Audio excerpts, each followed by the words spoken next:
System का मतलब हमने पढ़ ही लिया जहां पर हमारी स्टडी चल रही है, जिसके ऊपर स्टडी चल रही है, that is known as system. Boundary का मतलब क्या है? बाउंड्री वो चीज है जो सिस्टम और दूसरी इन्वेस्टिगेशन चल रहा है, इसको तीन तरह से बांटा जाता है। एक होता है इनर सिस्टम, एक होता है ह्यूमन सिस्टम, एक होता है सिस्टम। तो स्टार्ट किया जाए thermodynamic process.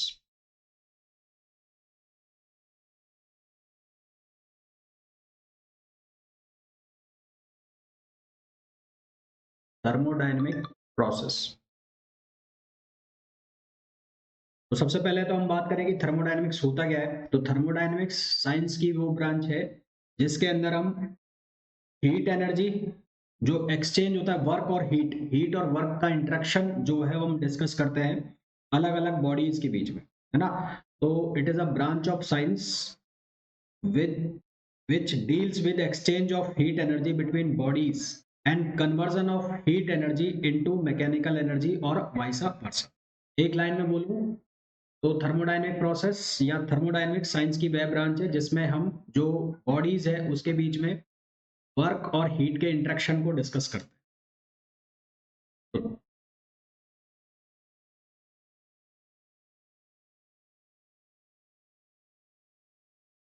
Thermodynamics branch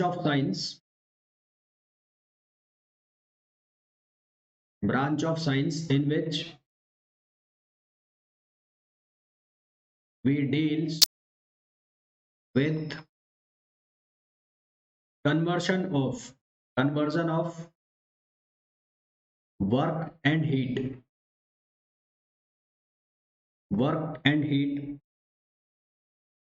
between bodies। Conversion बोल सकते हो या इसको इंटरेक्शन भी बोल सकते हो ना, इंटरेक्शन भी बोल सकते हो इसको। It is also called interaction. तो थर्मोडायनेमिक्स साइंस की वो ब्रांच है जिसमें हम डील करते हैं इंटरेक्शंस वर्क और हीट का बिटवीन बॉडीज के बीच में जो वर्क और हीट है जो आपस में इंटरचेंज हो रहे हैं, वर्क से हीट, हीट से वर्क अगर बन रहा है तो वो कैसे बन रहा है, क्यों बन रहा है, उसको हम डिस्कस करते हैं। अब थर्मोडायनेमिक्स जब स्टार्ट करते हैं तो सबसे पहले एक चीज आती है thermodynamic system.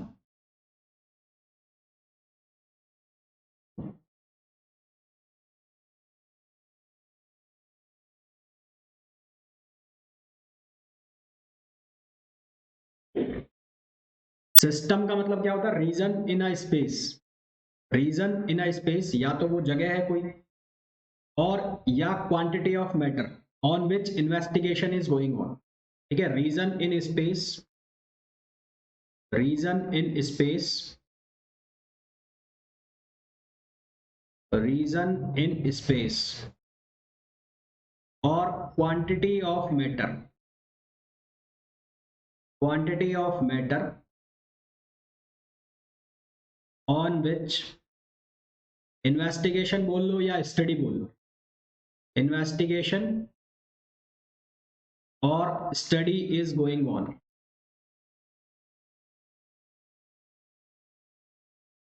Going on is called thermodynamic system।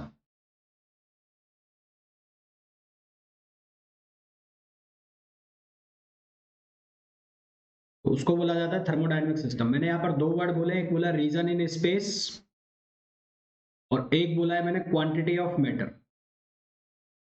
ठीक है, तो ये दोनों अलग अलग चीजें, मतलब जैसे कि तुम जिस रूम में बैठ के पढ़ रहे हो, अभी तुम जिस भी रूम में बैठ के लेक्चर देख रहे हो, वो रीजन है। रीजन का मतलब एक पर्टिकुलर एरिया है जिसको मेरे को इन्वेस्टिगेट करना है। और क्वांटिटी ऑफ मैटर का मतलब हुआ एक कोई बॉडी है जो पर्टिकुलर एटम्स से मिलकर बनी है या किसी चीज से मिलकर बनी है, उसके ऊपर मेरे को स्टडी करनी है। दो अलग अलग चीज है। तो उन दोनों को हम किसकी तरह डिफाइन करते हैं? थर्मोडायनेमिक सिस्टम की तरह डिफाइन करते हैं। ठीक है, अब ये जो चीजें हैं इनको किस तरह से सेग्रीगेट किया जाता है, जैसे कि ये मैंने एक बॉडी बनाई, तो तीन चीजें होती है, एक होती है सराउंडिंग, एक होता है सिस्टम और एक होती है बाउंड्री। तो ये जो है ये है बाउंड्री। ये जो इसके चारों तरफ का पार्ट है ये कहलाएगा सराउंडिंग, और ये जो है इसको हम कहेंगे सिस्टम। तो सराउंडिंग क्या होगी? सबसे पहले anything outside the system, anything outside the system is known as surrounding. Anything outside the system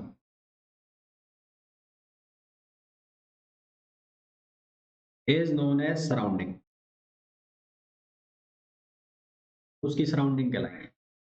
system का मतलब हमने पढ़ ही लिया, जहां पर हमारी स्टडी चल रही है, जिसके ऊपर स्टडी चल रही है, that is known as system. Boundary का मतलब क्या है? बाउंड्री वो चीज है जो सिस्टम और सराउंडिंग को अलग कर रही है, ठीक है। It is a line which separate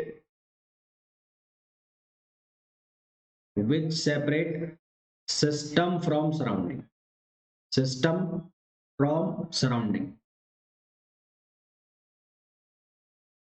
जो सिस्टम को उसकी सराउंडिंग से अलग कर रही है उसको हम नाम दे रहे हैं बाउंड्री।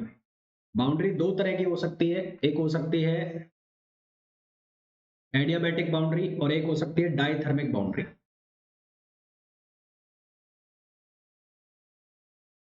एडियाबैटिक बाउंड्री और एक हो सकती है diathermic boundary.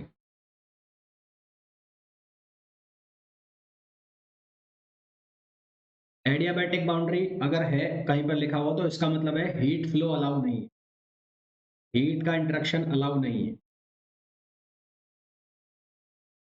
Heat interaction is not allowed. Adiabatic शब्द का मतलब है Q इक्वल्स टू 0। और डाइथर्मिक मतलब जो हीट का इंटरेक्शन अलाउ करे।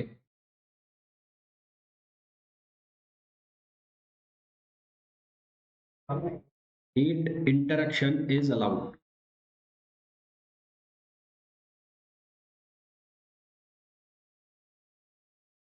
अगर बाउंड्री का वॉल्यूम निकाला जाए तो बाउंड्री का जो वॉल्यूम है वो क्या आएगा? 0 आएगा। अगर हमें बोल दिया जाए कि बाउंड्री का वॉल्यूम निकालो, तो बाउंड्री जो है वो एक बहुत पतली सी लाइन है जो कि सेपरेट कर रही है, उसका जो वॉल्यूम है वो क्या आएगा? 0। फिर अगर हम बात करें सिस्टम की, तो ये जो सिस्टम है जिसके ऊपर स्टडी चल रही है, इन्वेस्टिगेशन चल रहा है, इसको 3 तरह से बांटा जाता है। एक होता है ओपन सिस्टम, एक होता है क्लोज सिस्टम और एक होता है आइसोलेटेड सिस्टम। तो थर्मोडायनेमिक सिस्टम जो है उसको हम 3 तरह से क्लासिफाई करते हैं। एक होता है ओपन सिस्टम, एक होता है क्लोज सिस्टम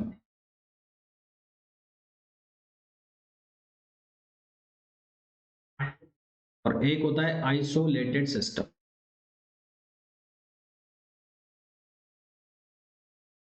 ओपन सिस्टम का मतलब क्या हुआ?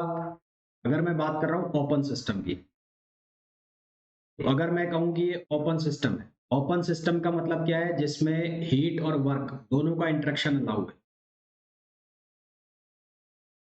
W इन मास फ्लो रेट, एक मिनट रुको।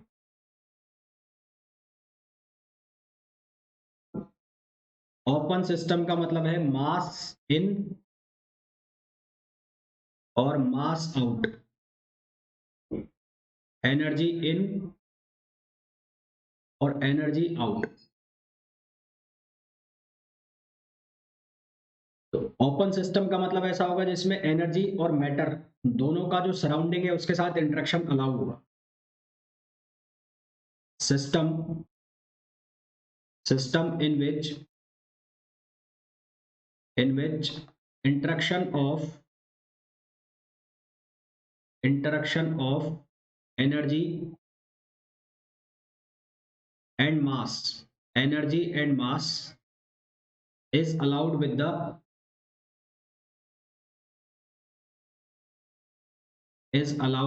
with the surrounding।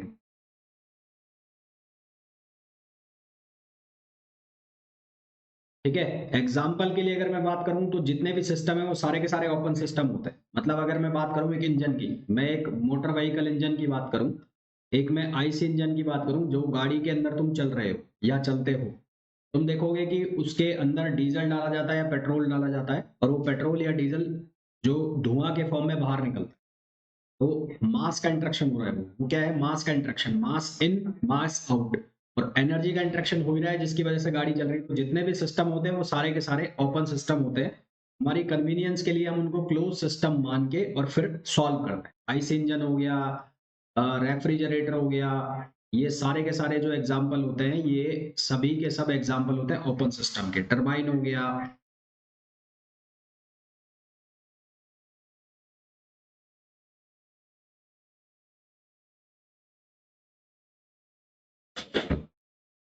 फिर सेकंड नंबर पे आता है क्लोज सिस्टम।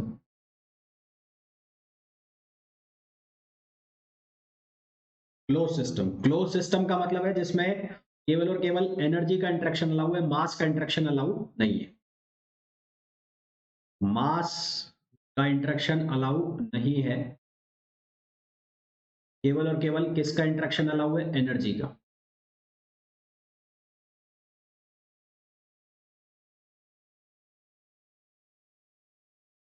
ठीक है, एनर्जी इंटरेक्शन इज अलाउड।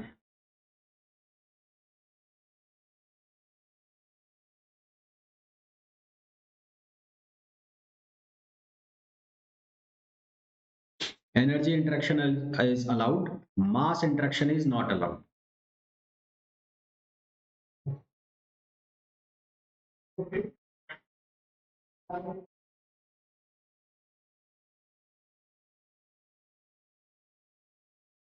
उसको हम क्या नाम देते हैं? क्लोज सिस्टम नाम देते हैं। ठीक है, ऐसे सिस्टम को हम क्या नाम देते हैं? क्लोज सिस्टम नाम देते हैं। Example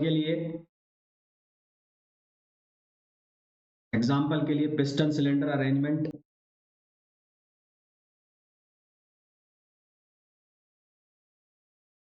piston cylinder arrangement,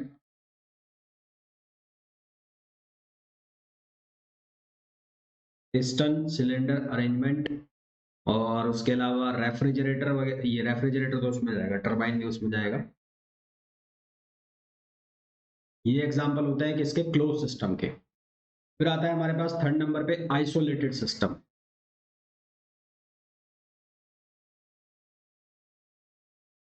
isolated, isolated system का मतलब है जिसमें ना तो मास का इंटरेक्शन अलाउ है, ना हीट का इंटरेक्शन अलाउ है।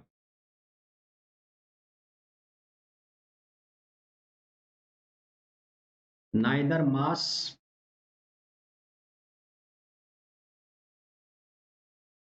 Neither mass nor heat is allowed. है ना, मास और हीट दोनों का ही इंटरेक्शन जिसमें अलाउ नहीं होता उसको हम आइसोलेटेड सिस्टम कहते हैं। इसका बेस्ट एग्जांपल होता है यूनिवर्स। आइसोलेटेड सिस्टम का बेस्ट एग्जांपल होता है यूनिवर्स। यूनिवर्स के अंदर ही सारी चीजें हो रही हैं, यूनिवर्स से बाहर कुछ नहीं आ सकता, यूनिवर्स के अंदर कुछ नहीं आ सकता। और वैसे अगर इसका एग्जांपल देखना हो तो थर्मोफ्लास्क। थर्मोफ्लास्क हो गया, जो चाय की केटली होती है जिसमें चाय गर्म रहती है ना। तो उसमें मास का और हीट का इंटरेक्शन अलाउ नहीं है, इस वजह से जो हीट है, वो जो चाय है वो गर्म रहेगी, या दूध है, जो भी लिक्विड है उसके अंदर गर्म रहता है, तो उसको हम बोलते हैं थर्मोफ्लास्क। क्लियर है यहाँ तक?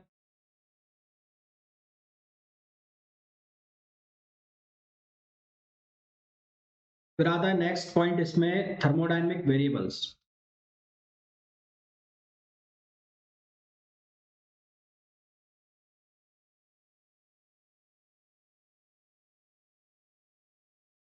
थर्मोडायनेमिक वेरिएबल्स, इनको थर्मोडायनेमिक प्रॉपर्टीज भी कहते हैं।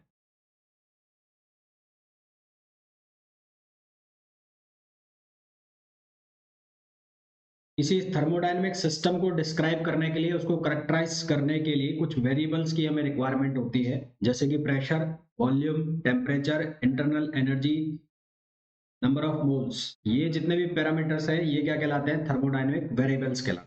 इनको थर्मोडायनेमिक प्रॉपर्टीज भी कहा जाता है। तो वेरिएबल्स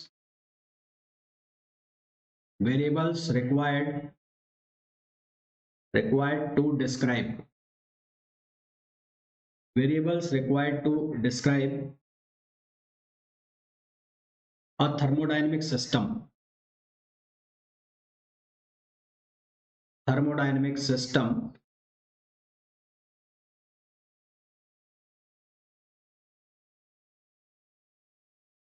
एग्जाम्पल हो गया pressure,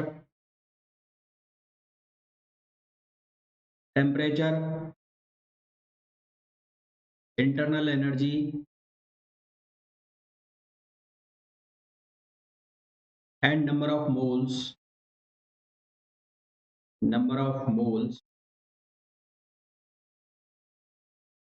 is called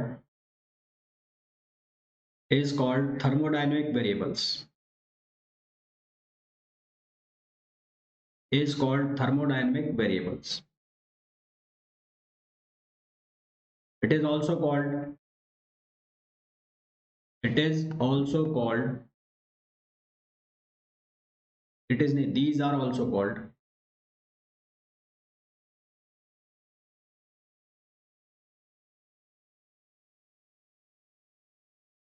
these are also called thermodynamic properties. तो भी ये कुछ एग्जांपल लिख लो इसके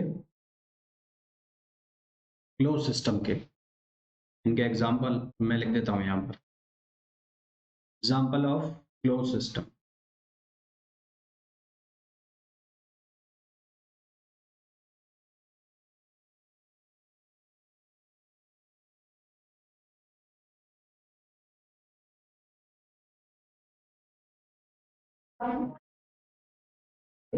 एग्जांपल है bomb calorimeter.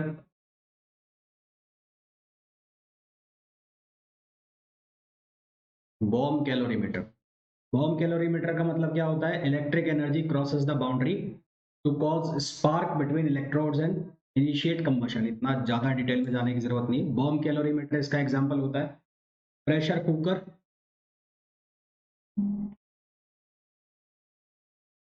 Cooker, kitchen refrigerator,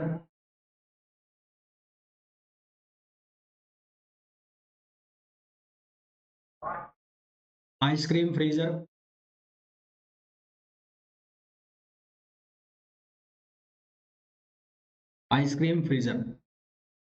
इसके अलावा मोटर कार बैटरी,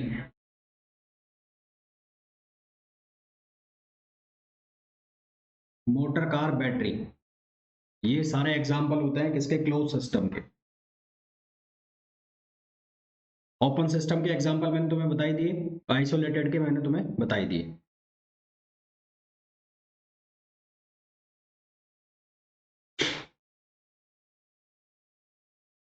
क्लियर है?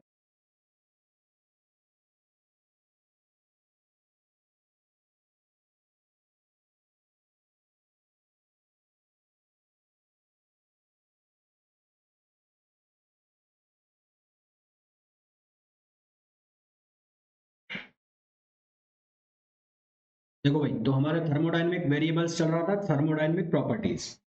तो थर्मोडायनेमिक प्रॉपर्टीज को और हम डिटेल में थोड़ा डिस्कस कर लें। तो थर्मोडायनेमिक प्रॉपर्टीज की कुछ सेलिएंट फीचर्स होते हैं ना, तो salient aspect of thermodynamic properties, salient aspect of thermodynamic properties.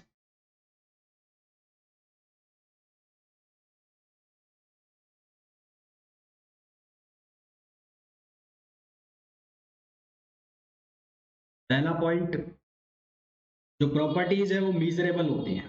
Properties are measurable.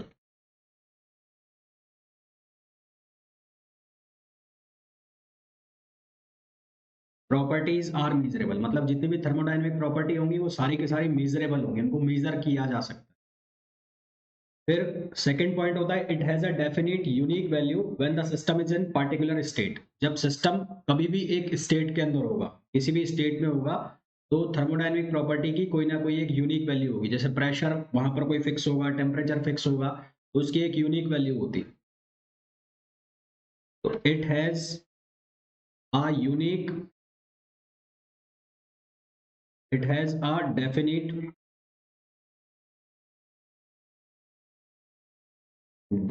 Unique value when the system is in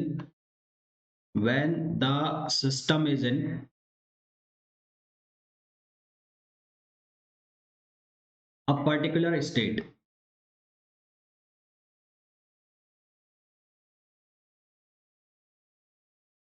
जब सिस्टम एक पर्टिकुलर स्टेट में होगा तो इसकी एक यूनिक वैल्यू होगी, डेफिनेट वैल्यू होगी। जो थर्मोडायनेमिक प्रॉपर्टीज है वो केवल और केवल स्टेट पर डिपेंड करती है, यानी कि पॉइंट फंक्शन होती है, पाथ फंक्शन नहीं होती। पॉइंट फंक्शन क्या है, पाथ फंक्शन क्या है, अभी मैं तुम्हें बताऊंगा। तो thermodynamic properties are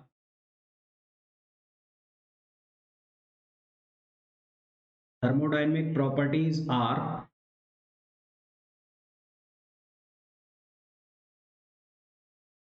depends on state of system, depends on state of system, not on path on system, not on path of system, i.e. thermodynamic properties are point functions. Thermodynamic properties are point functions.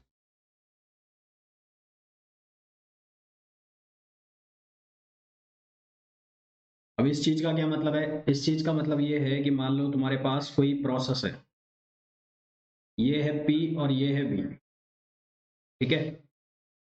तो यहाँ पर किसी particular point पर pressure और volume अलग अलग होंगे, यहाँ पर किसी पर्टिकुलर पॉइंट पर प्रेशर और वॉल्यूम अलग अलग होंगे। तो ये इंडिपेंडेंट है पाथ से, मतलब यहाँ से यहाँ आप किस पाथ से पहुंच रहे हैं इससे इसको कोई लेने देना नहीं है।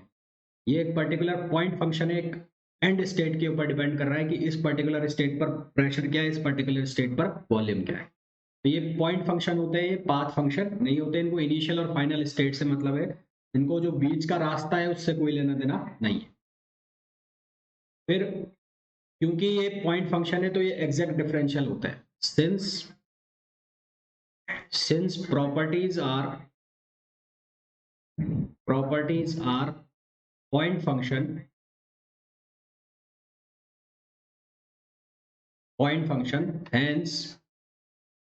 hence they are exact differential. They are exact differentials. Exact differential का मतलब क्या हुआ कि अगर मैं डीपी लिख रहा हूँ, DP stands for change of pressure, तो इसको आप ऐसे लिख सकते हो P2 माइनस P1, या फिर इसको लिख सकते हो आप P1 माइनस P2। ये एग्जैक्ट डिफरेंशियल है। और अगर मान लो मैं ऐसा लिखता है, ऐसा अगर मैं ऐसा लिख रहा हूँ तो इसको मैं ऐसा नहीं लिख सकता, ये इनएग्जैक्ट डिफरेंशिएबल, ये है इनएग्जैक्ट और ये है एग्जैक्ट डिफरेंशियल।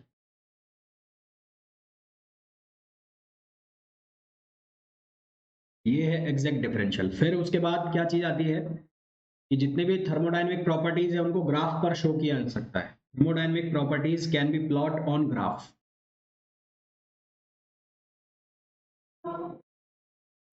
थर्मोडायनेमिक प्रॉपर्टीज और variables can be plot on graph. इनको ग्राफ पर प्लॉट किया जा सकता है। ग्राफ पर प्लॉट मतलब जितने भी आपने ग्राफ देखे होंगे वो या तो देखे होंगे पीवी या पीटी या वीटी या प्रेशर और एनर्जी। तो ये जितने भी हैं सारी की सारी थर्मोडायनेमिक प्रॉपर्टीज होती है। क्लियर है यहाँ तक?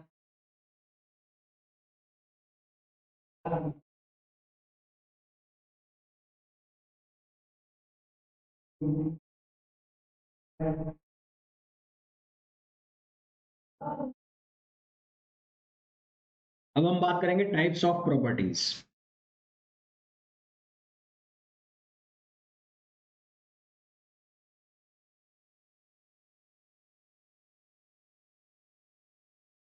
टाइप्स ऑफ प्रॉपर्टीज, प्रॉपर्टीज यानी कि थर्मोडायनेमिक वेरिएबल। सबसे पहले इंटेंसिव, फिर एक्सटेंसिव, फिर specific. Intensive properties,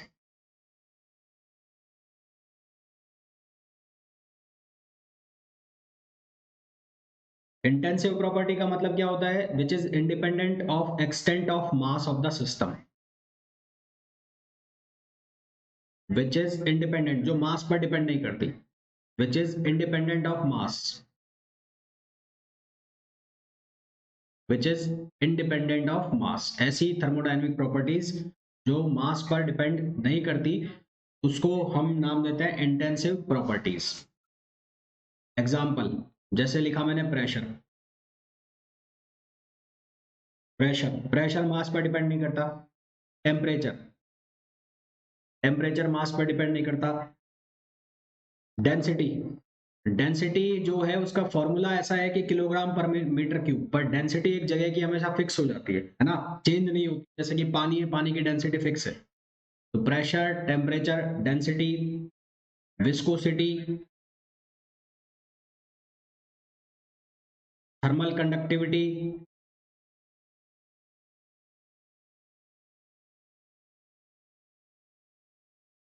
electrical potential,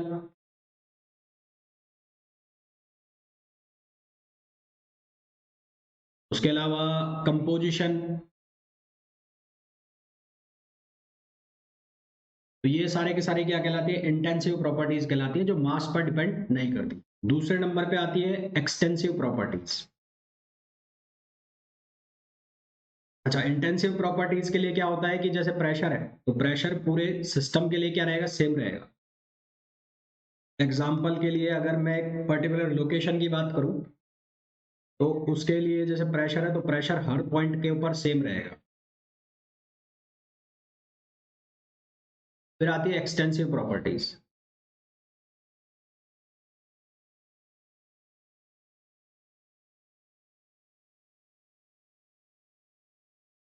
यानी कि ये एडिटिव नहीं होती, एडिटिव। एक्सटेंसिव प्रॉपर्टीज की मैं बात करूं, तो एक्सटेंसिव प्रॉपर्टी में ये मास के ऊपर डिपेंड करती है। इट डिपेंड्स ऑन मास। ये मास के ऊपर डिपेंड करती है। ठीक है। जैसे कि एग्जांपल के लिए अगर मैं बात करूं, volume. Volume, energy, enthalpy, internal energy, entropy. तो ये सारी की सारी एक्सटेंसिव प्रॉपर्टीज है। एक्सटेंसिव प्रॉपर्टीज के साथ एक चीज होती है, एडिटिव होती है। एडिटिव का मतलब है कि इनको एडिशन के फॉर्म में लिखा जा सकता है। These are additive.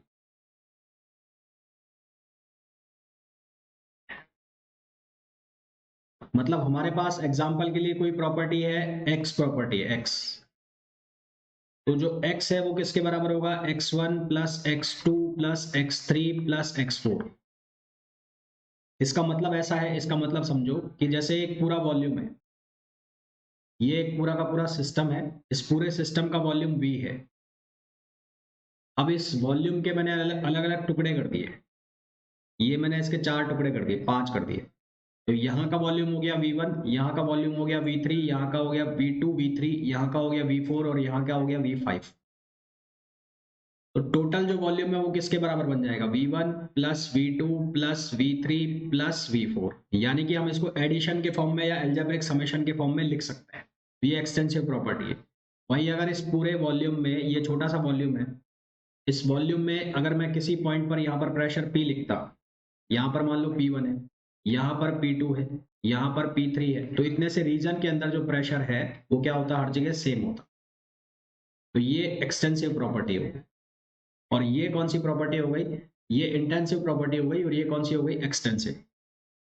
आपसे क्वेश्चन क्या पूछ लिए जाएंगे कि which one of the following is intensive property? इनमें से कौन सी इंटेंसिव प्रॉपर्टी है या इनमें से कौन सी एक्सटेंसिव प्रॉपर्टी है?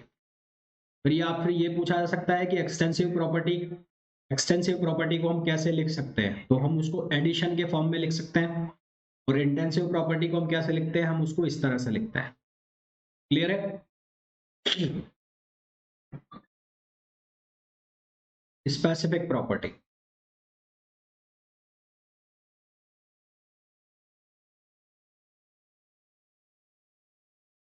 स्पेसिफिक प्रॉपर्टी का मतलब क्या होता है? Extensive property per unit mass. Extensive property को यदि हम मास से डिवाइड कर दें तो स्पेसिफिक प्रॉपर्टी बन जाती है। स्पेसिफिक प्रॉपर्टी स्पेशल टाइप की इंटेंसिव प्रॉपर्टी होती है।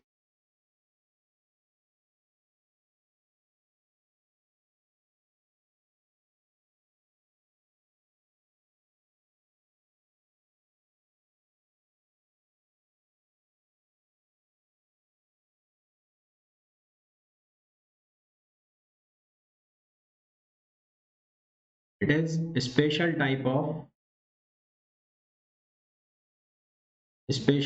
Of intensive property.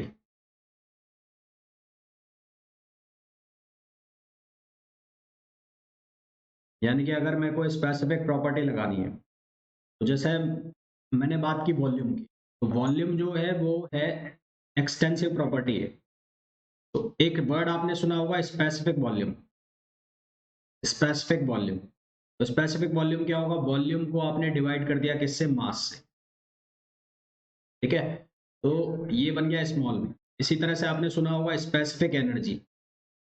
तो स्पेसिफिक एनर्जी का मतलब क्या हुआ? आपने एनर्जी को डिवाइड कर दिया मास से। फिर आपने सुना होगा स्पेसिफिक एंथैल्पी। स्पेसिफिक एंथैल्पी का मतलब हो गया एंथैल्पी पर यूनिट मास। और जब भी हम स्पेसिफिक वर्ड लगाएंगे तो स्पेसिफिक का मतलब है हम मास से डिवाइड कर रहे हैं और उसको स्मॉल लेटर में लिखेंगे। जैसे यहाँ पर एनर्जी है कैपिटल ई से लिखते हैं, तो इसको हम स्मॉल ई से लिखेंगे। एंथैल्पी को हम स्मॉल एच से लिख देंगे। जब भी हम मास से डिवाइड कर देंगे तो कैपिटल लेटर को हम स्मॉल लेटर में कन्वर्ट कर देंगे। क्लियर है यहाँ तक बात?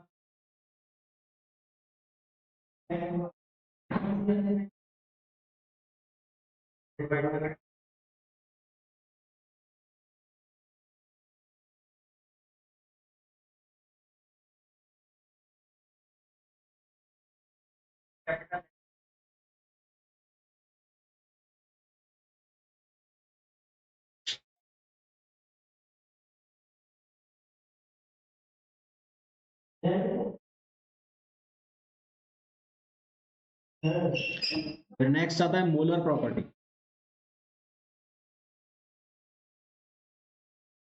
Molar property,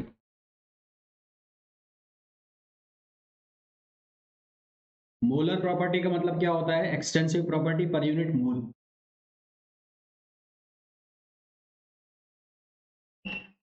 extensive property per unit mole number. Per unit mole number is known as molar property. जैसे कि अगर मैं लिखूं मोलर वॉल्यूम, मोलर वॉल्यूम मेरे को लिखना है, तो मोलर वॉल्यूम क्या होगा? Total volume. टोटल वॉल्यूम को डिवाइड कर देंगे मोल नंबर से। ठीक है, तो ये बन जाएगा मोलर वॉल्यूम, यानी कि V अपॉन N। तो ये क्या हो गया? मीटर क्यूब पर मोल।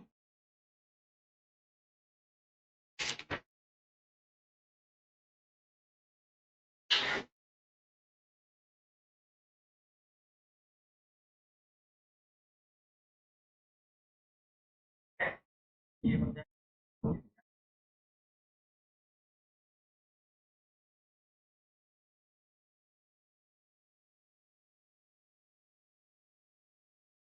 तो ये हमारे पास चार तरह की प्रॉपर्टी हो जाती है। इनके एग्जाम्पल आपसे पूछ लिए जाते हैं, कौन सी इंटेंसिव प्रॉपर्टी है, कौन सी एक्सटेंसिव प्रॉपर्टी है।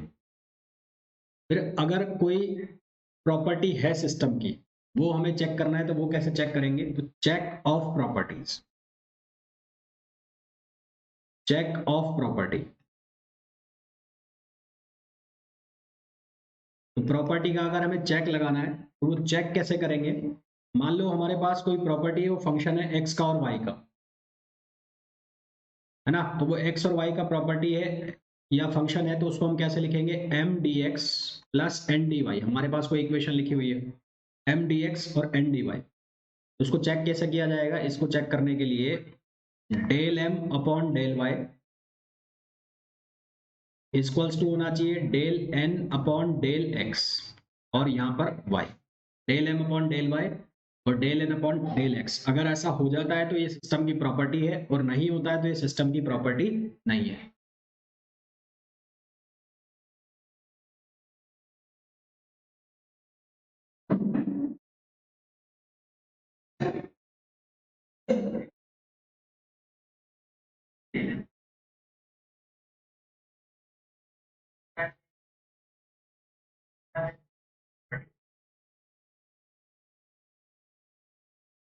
जैसे कि एग्जाम्पल के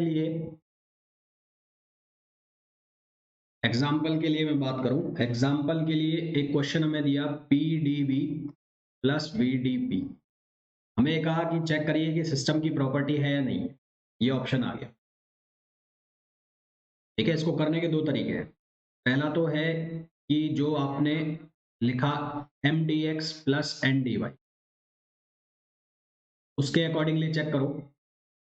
तो उसके अकॉर्डिंग क्या बनना चाहिए, del M upon del Y बराबर होना चाहिए del N upon del X, है ना। तो इसके हिसाब से चेक करोगे तो ये बन रहा है M, ये बन रहा है DX, ये बन रहा है N और ये बन रहा है DY। तो डेल M यानी कि del P upon del P, ये हो गया 1। और फिर आपको क्या चेक करना है, del N upon del N V, तो ये भी क्या बन रहा है, 1 बन रहा है ना। तो यहां से ये दोनों वैल्यूज इक्वल आ रही है, ये वैल्यू इक्वल आ रही है, इसका मतलब सिस्टम की प्रॉपर्टी है। पहला तरीका तो ये हो गया इसका। दूसरा तरीका ये है कि मैंने आपको बताया था कि जो प्रॉपर्टीज है उनको जो एग्जैक्ट डिफरेंशियल में लिखा जा सकता है, तो PdV प्लस VdP, इसको आप लिख सकते हो DPV। इसको आप कैसे लिख सकते हो, DPV। और DPV जो है वो है एग्जैक्ट डिफरेंशियल, एग्जैक्ट डिफरेंशियल है। एग्जैक्ट डिफरेंशियल है, इसका मतलब ये क्या है, सिस्टम की प्रॉपर्टी है। तो आप जैसे चाहो इसको वैसे चेक कर सकते हो।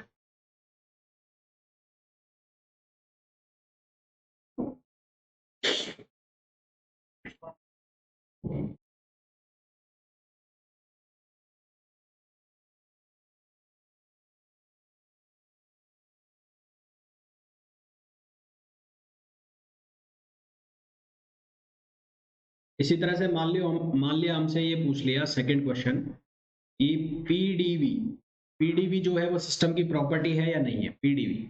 तो एक तो तरीका ये है, ये वाला मेथड लगाओ, उससे निकालो, है ना। तो इस मेथड से अगर सॉल्व करते हो तो मान लो यहाँ पर 0 और ये हो गया डीपी। तो इससे जब चेक करोगे तो यहाँ से आएगा ही नहीं, क्यों, क्योंकि आप जब एम डी एक्स करोगे तो डीपी अपॉन डीपी तो हो जाएगा, और ये अगर 1 हो जाता है और यहाँ पर क्या वैल्यू आएगी, ये 0 अपॉन डेल बी, तो ये वैल्यू 0 हो जाएगी। तो ये तो सिस्टम की प्रॉपर्टी नहीं है। दूसरी चीज क्या है, जब आपको पीडीवी डिफाइन करना है तो पीडीवी डिफाइन तभी आप कर सकते हो जब आपको पी और वी के बीच में रिलेशन पता हो। It can be defined only when we know the relation between P and dV।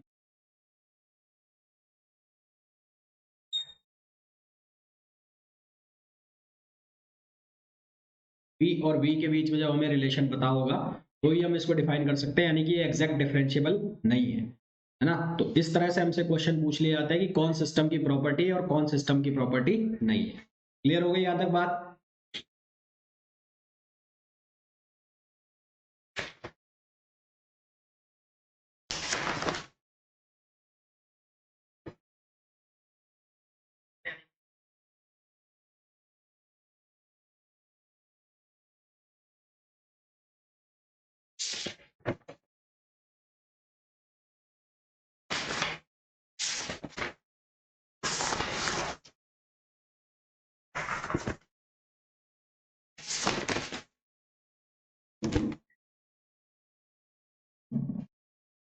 ठीक है, तो ये था आज बेसिक बेसिक हमने डिस्कस किया थर्मोडायनेमिक्स का।